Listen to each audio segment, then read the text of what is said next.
আজকে আমি আমার খুবই পছন্দের চিকেন তেহারি রান্না করতেছি, যেটা হচ্ছে আমার হাজব্যান্ড এবং আমার ছেলের স্পেশালি খুবই পছন্দ। তো এটা আমি কিছুদিন পরপরই করি, এটা খুবই মজা হয়, তাই ভাবলাম আপনাদের সাথে এই মজার রেসিপিটা শেয়ার কেন করব না। তো এর জন্য হচ্ছে আপনাদের সাথে শেয়ার করা। তো প্রথমে হচ্ছে পেঁয়াজ, গরম মশলা তেলের মধ্যে দিয়ে আদা রসুন দিয়ে ভালোভাবে কষাতে হবে।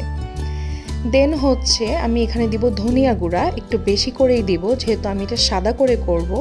তেহারি বা বিরিয়ানিতে যদি হলুদ মরিচ দেওয়া হয় তাহলে সেটা আমার ভালো লাগে না, তাই আমি কোনো হলুদ মরিচ এখানে অ্যাড করিনি। দেন হচ্ছে কাজু বাদাম বাটা এবং জয়ফল জয়ত্রী বাটা দিয়ে দিব। তো দেন এটা আমি ভালো করে কষিয়ে এখানে আমি চিকেনগুলো দিয়ে দিব। চিকেনগুলো দেওয়ার পরে ভালো করে নাড়াচাড়া করে চিকেনটা খুব ভালোভাবে কষাতে হবে।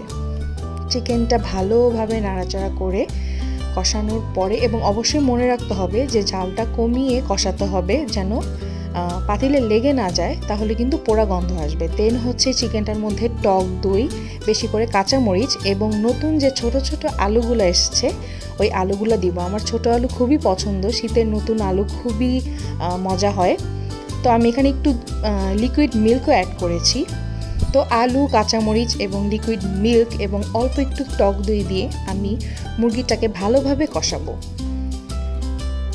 আমি নাড়াচাড়া করে ভালোভাবে কষিয়ে নিচ্ছি। দেন হচ্ছে এখানে জালটা কমিয়ে ঢেকে আমি অনেকক্ষণ এটাকে কষাবো, যতক্ষণ পর্যন্ত এটা সেদ্ধ না হবে।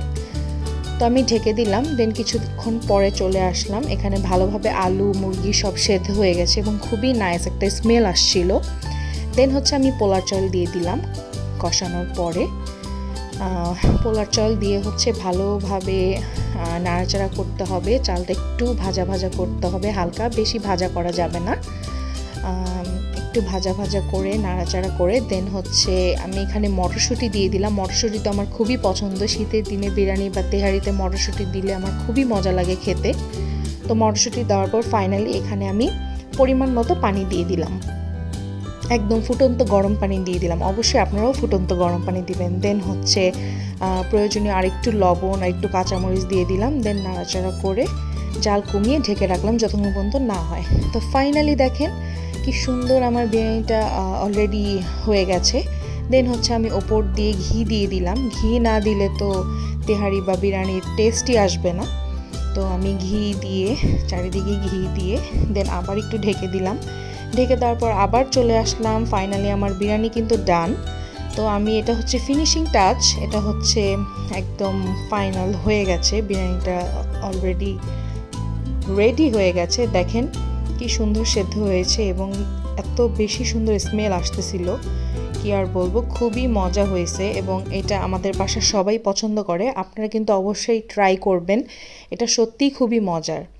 তো থ্যাংক ইউ সবাইকে। আমার চ্যানেলটিকে সাবস্ক্রাইব করবেন এবং লাইক এবং শেয়ার করবেন আমার ভিডিওগুলোকে। বিরিয়ানিটা কিন্তু খুবই মজা হয়েছে। আপনারা যারা ট্রাই করতে চান অবশ্যই বাসায় ট্রাই করতে পারেন। Thank you for watching.